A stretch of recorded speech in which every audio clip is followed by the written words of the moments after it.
त्या हित गुजातून ते शिव त्या पार्वतीशी गुज गोष्टी करत असताना पुन्हा त्या पार्वतीला मूड येतो, बोलण्यापेक्षा थोडस खेळूया ना, खेळा, मिळून राहा. आणि ते खेळत असताना असं झालं होतं, ती सोंगट्या खेळत होती आणि सोंगट्या खेळत असताना ती बरोबर शिव जिंकत आले का हिनं काहीतरी कला करायची आणि तो डाव फिरवायचा आणि तो जिंकलेला शिवाचा डाव आपल्याकडे घ्यायचा. त्या शिवाला कळत नसेल गाव, बायको काय करते नवऱ्याला कळत नसेल गाव, सगळं कळतं, पण हारण्यात सुद्धा मजा आहे. ध्यानात घेता का? कधी कधी हारण्यात, कारण छोटीशी मुलगी असते, बाबा थांबा म्हणते, डोंगीला धरते, धोत्राला धरते, पॅन्टीला धरते. तिची ताकद बापापेक्षा जास्त आहे का हो? पण कधी कधी तिच्या पुढे हारण्यात जो आनंद आहे ना, तो तिला हिसडा देऊन जाण्यात नाही हो. ध्यानात येते सुख सुख काय असत, ध्यानात येत. क्षण क्षणाला सुख मिळवायची संधी शास्त्रानं दिली आहे, क्षण क्षणाला पुण्य कमवायची संधी शास्त्रानं दिली आहे, पण आपल्याला तो मार्गच माहित नाही, म्हणून आपण दुःखामध्ये. एकच उद्देश आहे यात्रेतला, प्रत्येकाला सुख मिळावं, आणि सुख बाजारात नाही, ते फक्त यात्रेत आहे. आणि तो आनंद तुमच्यापर्यंत पोहोचवण्यासाठीचा हा अभ्यास आहे. आणि ती पार्वती डाव जिंकते, जिंकताना त्या ठिकाणी लक्षात बी येत आहे, पण किती वेळा जिंकावं, एकदा दोनदा, पण सारखं जर लबाडी करायला लागल्यावर लबाड्याच्या संगतीनं लबाड व्हावं लागतं. एक दिवस अशी संगत येते, पुडी खाणाऱ्या बरोबर राहिलं का पुडी खायला शिकतो, पिणाऱ्या बरोबर राहिलं का प्यायला शिकतो, वाईट खोटं बोलणाऱ्या बरोबर राहिलं का खोटं बोलायला शिकतो. संगतीचा परिणाम भोगावा लागतो. म्हणून शास्त्र सांगतं, पंगत चुकली तर चालेल, पण संगत चुकू देऊ नका.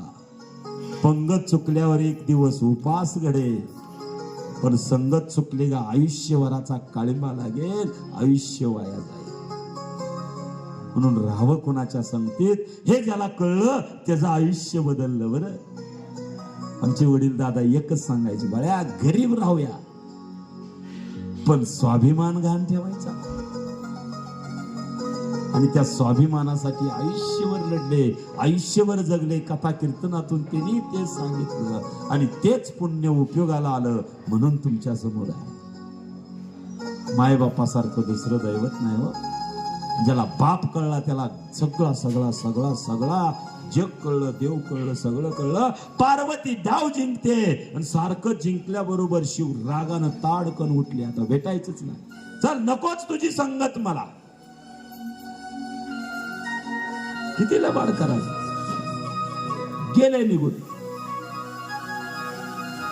आणि निघून गेले, काहीतरी निमित्त असतो बाहेर जायला बी. पंढरपूरला यायचं होतं त्याला, पुंडलिक बसला होता तप करत, पण नेमकं रुक्मिणी आली का राधे राधे म्हणायचं. आता आपल्या बायको पुढे दुसऱ्या बाईचं नाव घेतल्यावर कुठली तरी सण करेल का हो? ध्यानात घे. आणि राधे राधे म्हणलं का ही दात खायची. कोण? रुक्मिणी. आम्ही 8 जणी दिसत नाही तुम्हाला, ती 9वी पाहिजे. अगं ती कोण आहे विचार कर, काय माहित नाही. निघाले मी, तिला असं रागाला घालवलं होतं, थेट द्वारका सोडली आणि दिंडीरवनात येऊन बसली. आता माग लगेच जावा तर बायकोच्या माग गेला.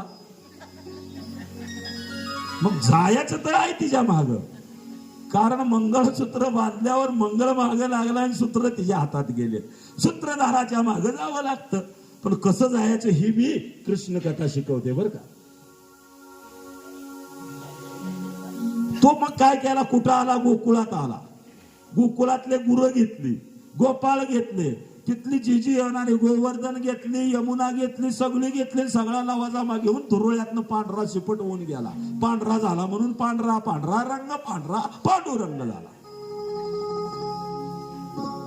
त्या गोवर्धनाला सांगितलं तू थांब बाजूला, तिथं गोवर्धन थांबला तेच म्हणजे, आणि त्याच्यावर या गोपाळाला सांगितलं बसा तिथं जाऊन. आता त्या गोवर्धनावर गोपाळ बसले आणि तोच झालं गोपाळपूर. ते डोंगर म्हणजे गोवर्धन आहे. यमुना म्हणले मी कुठं बाजूने, आता वाहत जा ना तू त्या चंद्रभागेमध्ये मिळ.